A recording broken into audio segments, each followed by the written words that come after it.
Et une thèse sur quoi? Sur rien. Ah bah c'est bien, ça prend pas beaucoup de temps ça. Alors si je peux me permettre de te donner un conseil, c'est oublie que t'as aucune chance, vas-y fonce. On sait jamais, sur un malentendu ça peut marcher. Bonjour et bienvenue dans Parenthèse numéro 6.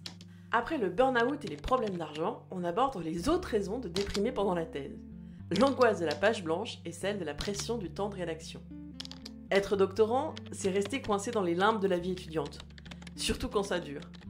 J'ai 34 ans et j'ai toujours rendez-vous avec des profs. Je dois rendre des comptes. Je suis un hybride mi-adulte, mi-étudiant. Je paye mes impôts et je vais à la fac. Je travaille et j'étudie. C'est sans doute une des raisons psychologiques pour laquelle je me suis embarquée dans cette aventure. Pour ne pas vieillir trop vite. Mais maintenant, c'est plus complexe. Faire une thèse m'empêche peut-être d'attendre un enfant. M'empêche de partir en vacances, de faire un certain nombre de projets. J'ai l'impression de vivre une histoire d'amour avec cette thèse. Des fois je la trompe, mais je reviens vers elle toujours. Elle est dans ma tête, dans mon cœur, dans mon corps aussi. Je l'aime et je la déteste. Ce sera sans doute la plus grande aventure de ma vie.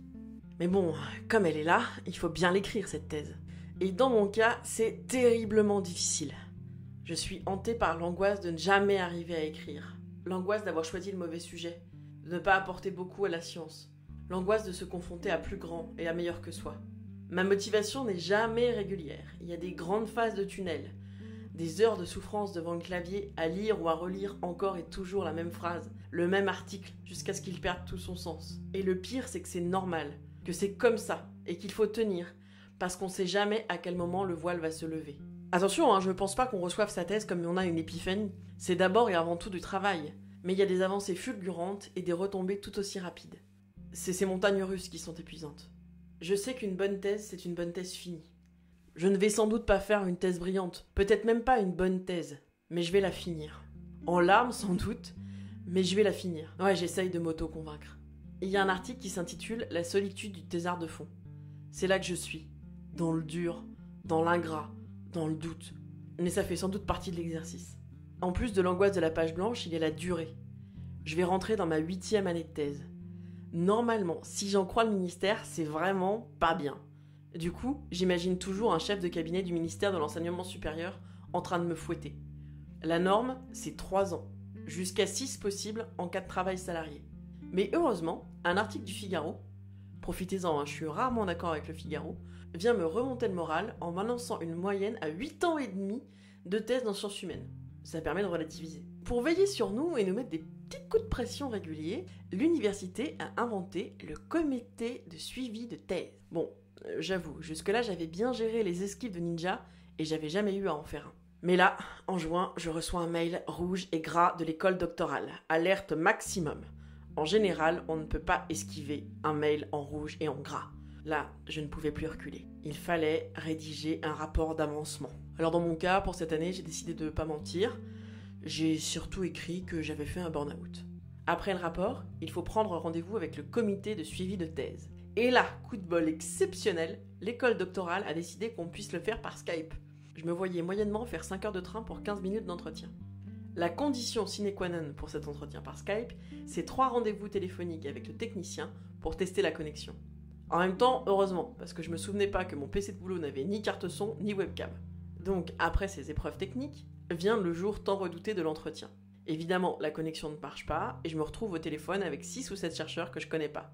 Je m'attendais à être mise sur le grill et pas du tout. Ils ont été adorables. Limite à me demander si je dormais bien et si mon alimentation était bonne. Après cette digression sur les comités de suivi de thèse, revenons à la durée. C'est la durée qui fait que j'arrête pas. Too big to fail, comme le système bancaire. Je ne veux pas avoir mis ma vie entre parenthèses. Vous avez vu, il y a un jeu de mots. Je ne veux pas donc avoir mis ma vie entre parenthèses si longtemps pour arrêter si près du but. C'est pas du tout un jugement de valeur pour les 40% de doctorants qui abandonnent. Ils ne sont pas de moins bons chercheurs ou universitaires que moi. Ils ont juste, sans doute, plus le sens du self-care. Donc, vu que je ne veux pas arrêter, comment je gère ? C'est dur, je serre les dents. J'ai la chance d'avoir une famille et des amis proches très attentifs qui m'épaulent beaucoup.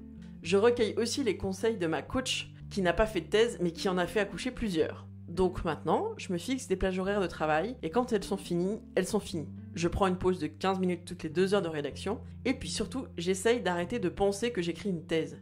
J'écris un chapitre, voire même j'écris une partie, une sous-partie, et quand c'est trop dur, je peux être heureuse d'écrire un mot.